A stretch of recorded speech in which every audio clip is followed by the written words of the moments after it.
விமான நிலையம் வேண்டும், ஆனால் பரந்தூரில் இல்லைன்னு. நான் என்ன சொல்கிறேன், நண்பர் விஜய் அவர்கள் எங்கே அதை கொண்டு வரணும்னு சொல்லி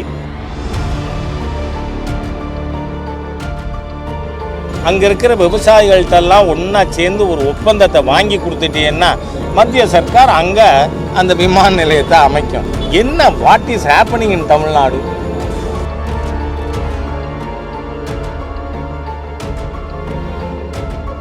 அவர் போனாராம், அவர் என்ன சொல்கிறார், நான் முன்னேற்றத்திற்கு எதிரானவன் அல்ல. அவர்கிட்ட எனக்கு ஒரு கோரிக்கை இருக்குது, அதனால தான் இதை நான் கேட்குறேன்.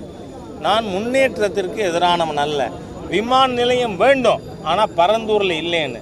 நான் என்ன சொல்கிறேன், நண்பர் விஜய் அவர்கள் எங்கே அதை கொண்டு வரணும்னு சொல்லி அங்கே இருக்கிற விவசாயிகள்கிட்டெல்லாம் ஒன்றா சேர்ந்து ஒரு ஒப்பந்தத்தை வாங்கி கொடுத்துட்டீங்கன்னா மத்திய சர்க்கார் அங்கே அந்த விமான நிலையத்தை அமைக்கும்.